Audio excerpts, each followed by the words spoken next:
fekk si ci plateau bi léegi jàngat bi.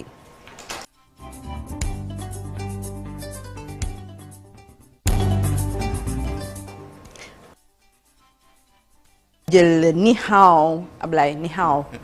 Oh, tu as bien prononcé. Ah mais parce que j'étais en Chine.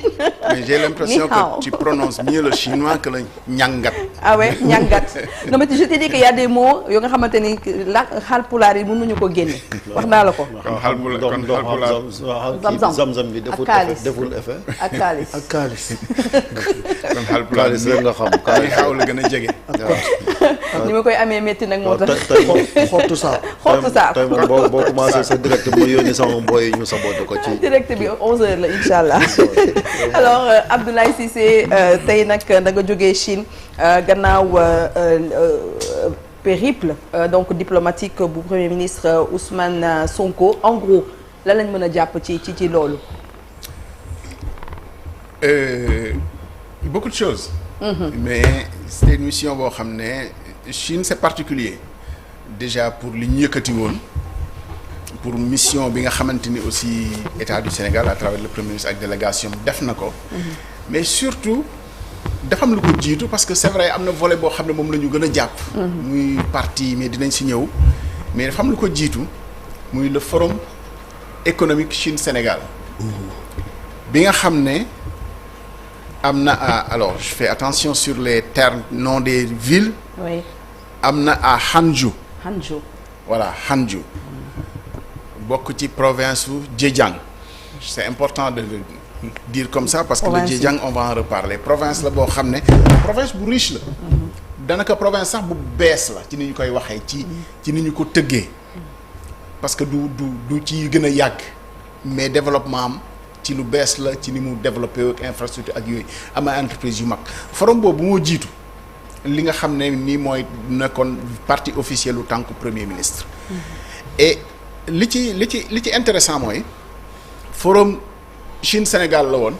mais ça s'est presque retourné dans une première séquence en forum Sénégal maanaam Sénégal secteur privé Sénégal bi nekk fii Sénégal. ak sénégalais yi nga xam ne acteurs économiques lañ nekk en Chine et ça je tiens à insister là-dessus c'est extraordinaire de savoir qu'il y a un secteur privé sénégalais bu nekk Chine di def loo xam ne ñoo ko dàq sax chinois yi sur place. Okay. Parce que tu découvres des sénégalais yoo xam ne nekkuñu ay commerçants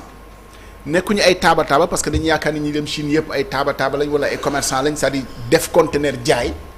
Non, il y a des Sénégalais qui sont des industriels en Chine, qui ont de grandes entreprises et qui exportent leurs produits dans les 5 continents. Des Sénégalais qui exportent jusqu'à Mayotte, des pays rares. Des Sénégalais qui exportent leur production depuis la Chine jusqu'au Rwanda. Dans l'industrie de la construction du bâtiment. Tout ce qui est industrie aluminium. Tout ce qui est vitrerie. Et en fait, c'est pas des gens qui achètent. Ils fabriquent. Industrie, dañoo am ay industrie. Tey am na fi modèle yu bëri yoo xam ne on fera pas de marque et de publicité mais am na fi modèle yu bëri tu découvres que en fait seeni atelier seeni fabrique lay génne di dem fépp ci àdduna bi et ça dañuy def rek made in China mais made in China boobu en fait c'est des Sénégalais qui made ce China là muy dem ci àdduna bi loolu si tu le découvres tu te dis waaw en fait chinois yi ñu ngi ñëw fii di dem fépp ci àdduna bi mais sénégalais di leen fekk foofu et chose extraordinaire quand tu rentres dans leur fabrique ils emploient que des chinois nga gis nag chinois yi ni ñu yaroo quand ils leur parlent patron boss tous le même truc boss yaru am ci teggin sant seen patron sénégalais yooyu nga xam ne ñoom ñoo nekk Chine di leen jox xëy et ça je pense que c'est extraordinaire et deuxième exemple boo xam ne foog ñu wax ko defe naa sénégalais yi nekk Chine ñoom ñoo gën a xam sax modèlu Chine parce que am na Sénégal boo xam ne ci commerce la nekk di jënd di indi mais dem na ba ne moom am na kersa ci rek jaay conteneur maanaam duy conteneur indi ci li muy liggéey dans kiiw jigéen ñi solu jigéen ñi gëj naa jëndati produit fini ci liggéeyam fii am na fi plus de 100 employés yoo xam ne finition seen yi ngeen di sol finition yi moom du jënd produit fini danaan fournisseur am ba may jaay chemise bul ci def col bi maa koy def bul ci def bouton bi am na ñu ko mën a def perlage ci corset yi jigéen ñi di sol perlage yi mais on a les images on aurait pu les montrer perlage yi mun a chinois yi ok mën ngeen ko waaye ñu nit mën nañu ko gis nga loolu mooy vision ci yokk indi valeur ajoutée ci li nga xam ne ni moom ngay def te daf mel ni sénégalais yi nekk Chine ñoom ñoo comprendre naka la Chine développé parce que Chine bi muy développé wu dafa dem nekk supermarché mondial ñëpp di fa ñëw ñuy jël ñoom ci li nga xam ne ñeneen ñi ñu ngi koy def di ko defal seen bopp Chine bi fa nit ñi di demee di fa defaree oto daanaka mujj gi assemblage la mujj doon. Auto fini du fa ñëw ñoom ñooy assemblé ñun tamit ak lu ñu mën a jëflante ak chinois yi mën nañoo am loo xamante ni lu ñu jëlee ci ñoom assemblage bi mën nañu ko defee fii muy technologie bi gën a kawe parce que nag loxo defar wax dëgg fa yàlla mën nañoo ñëw fii loxo mottale secteur privé bi nga xam ne ni moo demoon vraiment secteur privé sénégalais la ñu nekk fii ñu ràññee ci ay champions on peut les citer parce que c'est important. parce que ñëw nañu décomplexé sax par rapport ak par exemple li chinois yi def boo jëlee ku nekk ci mbay mi par exemple Cheikh Awa Balla Mbacké nga xam ne il est reconnu quand même comme un champion ci li nga xam ne nii moom lay def. xam nga dem fekk fa ay cadres sénégalais yoo xam ne l'autre c'est Babacar Thiaw mais c'est l'un des consultants les plus courus en Chine ci wàllu énergie bañ na ko ba finalement sax mënatul toog ci benn société ñu koy employé il est devenu consultant et très couru de toute la Chine installée là-bas depuis plus de 15 ans donc loolu daf lay daf lay décomplexé par rapport ak Chine ni ñu koy xoolee ak ni ñu koy gisee xam ne li ñu mën nañu ko mais c'était important d'aller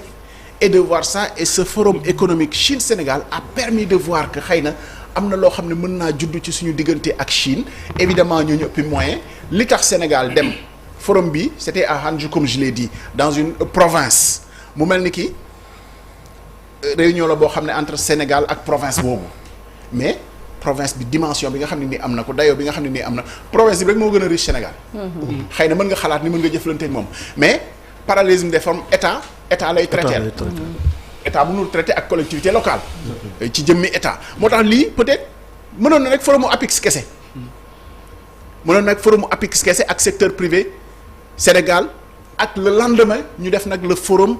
Chine Sénégal parce que après bii ngi image yi ñu gis ni premier ministre moo doon recevoir les Sénégalais mais c'est pas comme ça se fait dans d'autres termes sénégalais politique ak yooyu c'était vraiment que des acteurs économiques secteur privé bu jógee Sénégal ak secteur privé Sénégal bi nekk. mais concrètement qu'est-ce qui est ressorti lan moo génn ci ndaje yi amoon ndaje en 2 temps bien entendu. lan moo ciy ressortir de manière vraiment très concrète. lan moo ressorti déjà ci et résumé. j'ai dit déjà même dans le premier temps. Forum économique 2 temps la y a cette rencontre entre les secteurs privés sénégalais. Deuxième bi mooy la rencontre entre Sénégal ak Chine mais à travers cette province là ak le secteur privé chinois sax laay wax parce que li ci gënoon important mooy une convention bu APIX di signé ak chambre de commerce entre guillemets chambre de commerce bi pour que ñu mën a ubbi un bureau APIX boo xam ne mooy travailler en perspective du Invest in Sénégal ça c'est important d'avoir un accord pour ubbi fa seen bureau pour mën a préparer le Invest in Sénégal parce que partenariat yi nga xam ne ni mën na faa juddu pour Invest in Sénégal bi bari na te lu war a mën a nekk la. mais en dehors de ça mais en dehors de ça signé na fi yeneen MOU yoo xam ne ay Sénégalais ak seen i partenaires ñoom ñoo ko signé moo tax ma ne peut-être foofu comme ci province bi la woon. à tout au plus mënoon na nekk ci coordination APIX mais c'est vrai que boo indee gouvernement premier ministre et 4 ministres teg leen pour un secteur privé chinois pas dans la capitale pas peut-être le secteur privé le plus élevé peut-être mën na am disproportionnalité ci représentation wu état mais tant qu'à faire comme premier ministre mu ngi foon ñëw na jëmmal bi aussi mooy sagal ñi nga xam ne ñooy ay sénégalais parce que ce premier ministre ñëw toog ci ndaje sag la pour sénégalais bu mu mën di doon maintenant ça c'était un premier temps et le deuxième temps nag mooy la partie peut-être ce qu'on appelle la partie officielle du premier officielle boobu nag la ñu war a taxaw parce que premier ministre Ousmane Sonko dem na ci sommet boobu nga xam ni moom mooy le sommet de Davos. le Davos d'été pour être plus précis. Davos d'été voilà. World Economic Forum. exactement foofee yi tamit mu nekk lu nga xam ne lu am solo la luñ doon xaar lan lañ fa mën a natt ci li nga xam ne Sénégal jëflante na ko ak Chine ak taxawaay premier ministre ci ndaje mu mag moom. waaw xam nga bu ñuy évaluer mën nañu wax déjà je pense que le programme dans le premier temps il était très clair on savait ce qu'il y avait mais le deuxième temps li nekkoon problème bi rek mooy l'agenda a eu du mal à être élaboré c'est-à-dire à être défini di nga xam ni premier ministre dina fa dem. dina jël part ci World Economic Forum mais on a eu du mal à voir le temps où le Premier ministre va faire son audience avec les officiels chinois ma jox benn exemple bu gàtt président Bassirou Diomaye Faye bi muy dem Africa CEO Forum parce que mooy ndajeem bi mu mujjee dem avant muy dem nii Séville Côte d'Ivoire avant muy ñëw le programme est défini et calé et calibré xam nañu lan lay def xam nañu ban jour lay wax xam nañu sax kan lay waxal avant sommet forum bi di ubbi xam nañ ni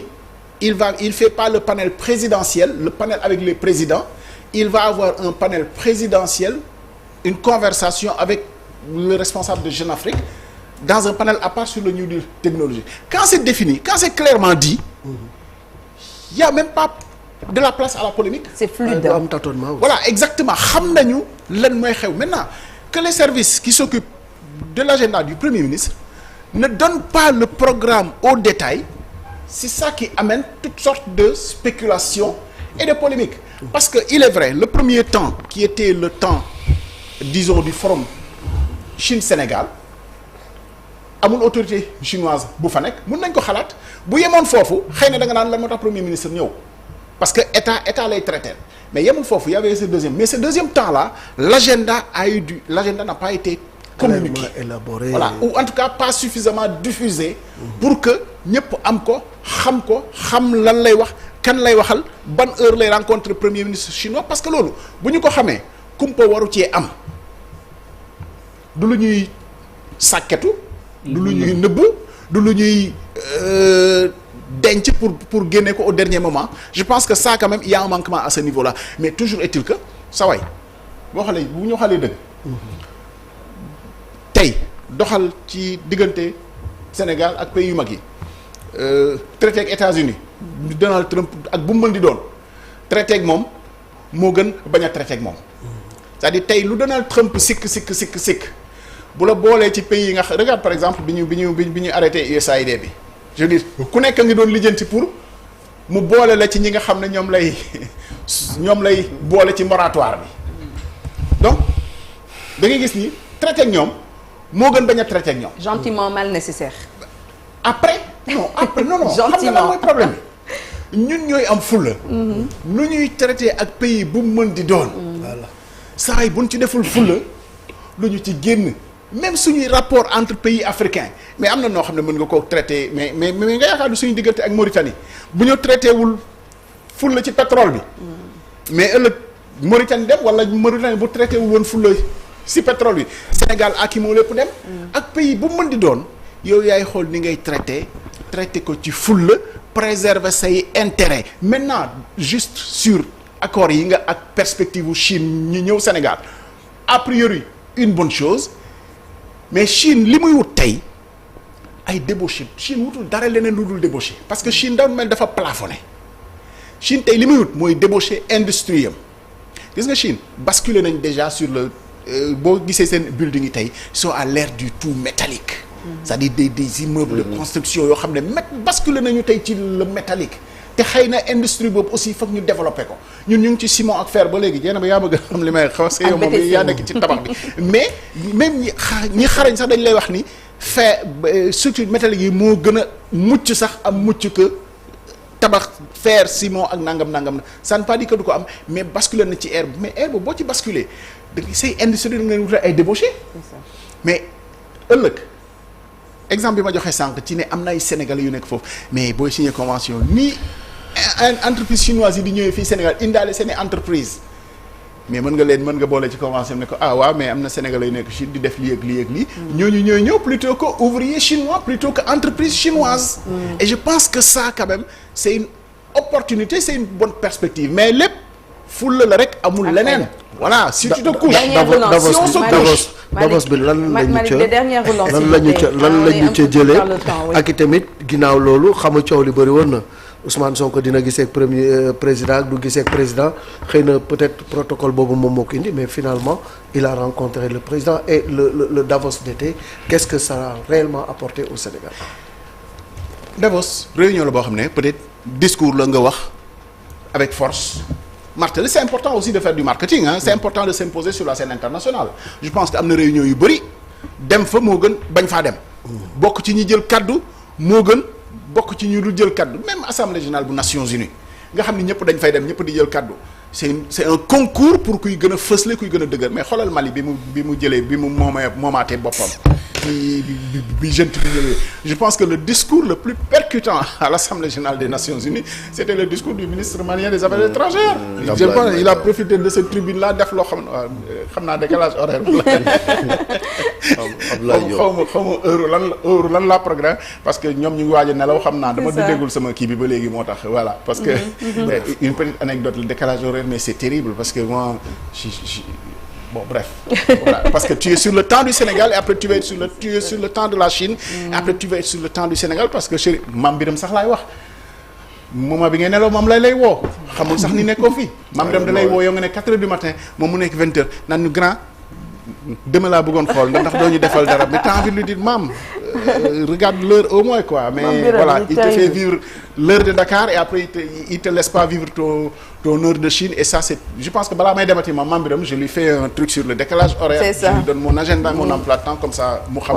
mais pour dire Davos bi c'est peut-être symbolique décision du fa génne ay waxtaan la ay perspectives yu jëmale kanam te souvent bon Malick on le sait les grands rendez-vous là mais regarde si tu fais aujourd'hui le bilan de la COP 21 de Paris c'est la rencontre la plus symbolique sur le développement sur le développement durable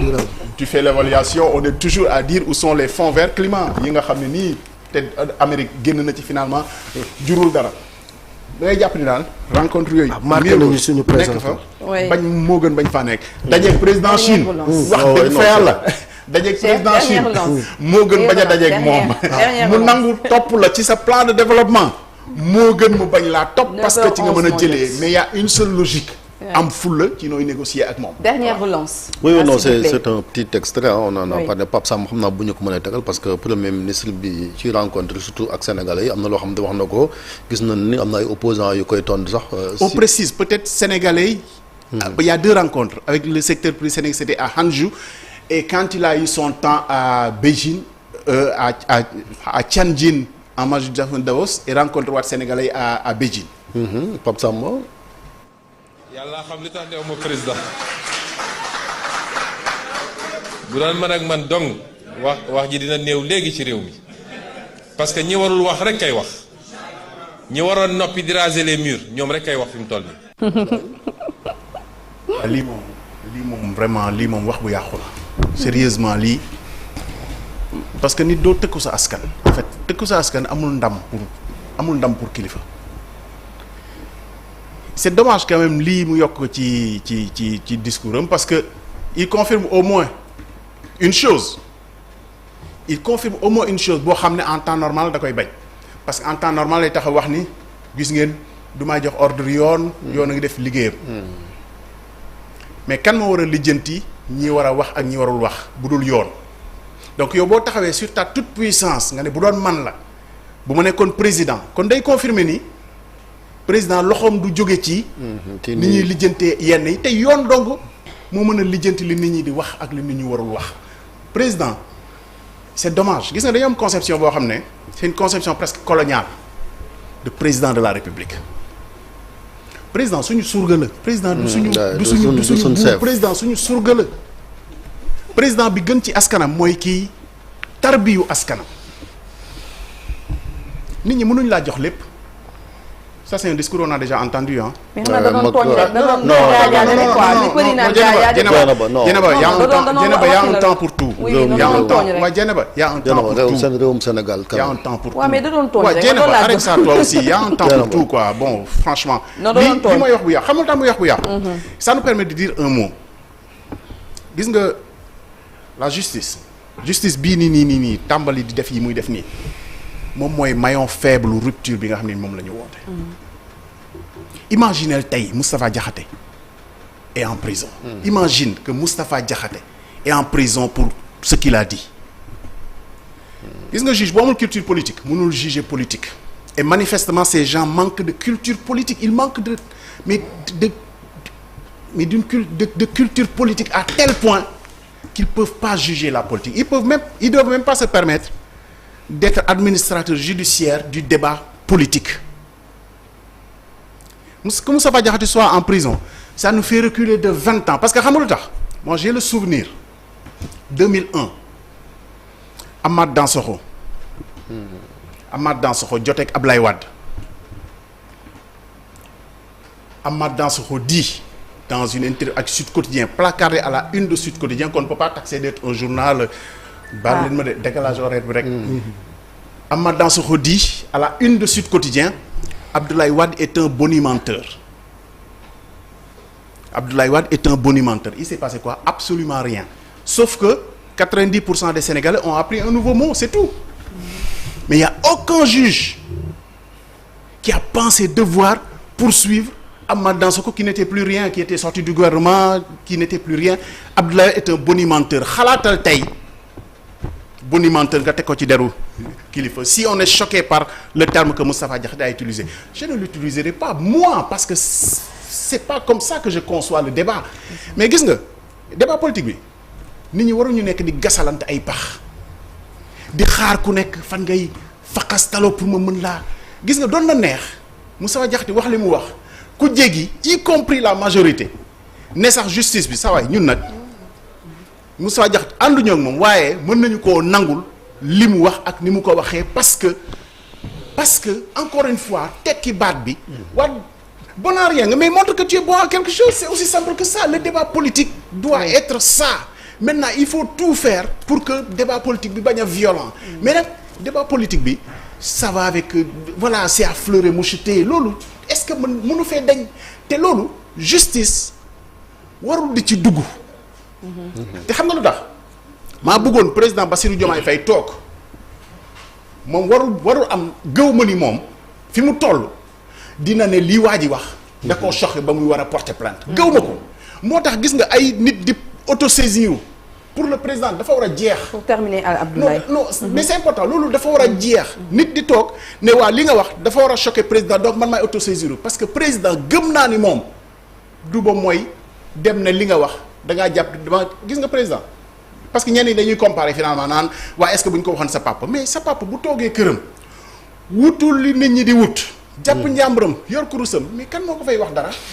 mais boo nekkee président wut li nga xamante ni askan wi yëpp la ko dénk da ngay yaatu. nangu. y compris nangul ñi nga xam ne mais d'accord ñu ak yow. waxee la ko ci waxin bi leen neex te du waxinu saaga. encore une fois du saaga te président bi tarbiyu askanam moo gën ci président du suñu buur du toog suñu kaw. président dafa war a nangu yaatu nangu ñi d'accordul ak moom sax mais di ko wax ni d'accorduñu ci anam bu véhément comme on dit pour ne pas dire violent. violence kenn encouragé wu ko muy ci propos muy ci violence physique non mais c'est important qu'on le dise parce que je suis d'accord mais c'est ça avec Senghor on ans en arrière oui c'est pour cela pour des mots des propos c'est pour cela je parle de oui mais c'est pour cela je parle je sais pas comment traduire ça en wolof te développement kenn du ko def ci xoqatal kenn du ko def ci fëgg dënn kenn parce que gis nga réew mi nag dépassé na fu ñuy naxee nit ñi ak nappee nit ñi de xoolal par exemple les juges gis nga si t'as pas de culture politique li tax ma ne culture politique bi dafa am importance rappelez-vous gis nga nit ñi dañuy fàtte quoi amuñu sax xelu fàttaliku rappelez-vous de ce débat qui avait cours à Ziguinchor ce problème entre la justice et l'ordre des médecins am na benn cas bu fa amoon ci femme bu ñu waroon a defal césarienne ba finalement mu ngi loru. Rappelez-vous de ce procureur qui avait fait un communiqué pour parler d'actes de barbarie. C'était dans son communiqué. Procureur def communiqué di wax ni médecin bi li mu def acte de barbarie la. Et ça avait valu à l'ordre des médecins mais de sortir pour lui dire mais yow tu es qui pour qualifier un acte médical boo xam ne amoo ci xam-xam xamoo lan la nga koy qualifier d'acte de barbarie. li mu waroon def li mu mujjee loolu la waroon njëkkee jël expert boo xam ne xam na acte médical kooku bu qualifié ni médecin boobu ci césarienne ba mu doon def acte de barbarie la ñu mën a wax acte de barbarie loo xamul mënoo ko juger manifestement dans ce cas franchement les juges là ñu ngi ñuy sonal parce que débat bi ñuy indi ci dëkk amu fi njëriñ. te amuñu culture politique pour juger la politique. Ils nous ont fait reculer de 20 ans. Merci non Chérif heure bi jot na nag mais Ablaye merci beaucoup. Ils vont être le talon d'Achille de cette rupture là parce que lii ñu commencé nii du dem du wéy te fii kenn mënu fi xupp kenn ba nit ñi. dans le paysage politique mais dañu wax li ñu bëgg a wax. nañu naan zam-zam il faut arrêter. nañu naan zam-zam. loo wax yow. non il faut ma indi la zam-zam. mais président Bassirou Diomaye Faye am nga non li laay wax dëgg la parce que Diomaye seen slogan de campagne moo doon Sonko mooy Diomaye non. oui n'est-ce pas loolu leen jaay sénégalais ba fal Diomaye. mais ce qu'il a dit là dans sa déclaration donc Sonko n'est plus Diomaye. c'est ça. merci beaucoup Chérif merci Abdoulaye mu nekkoon jàngat bi tey ñu doon wax ci périple diplomatique.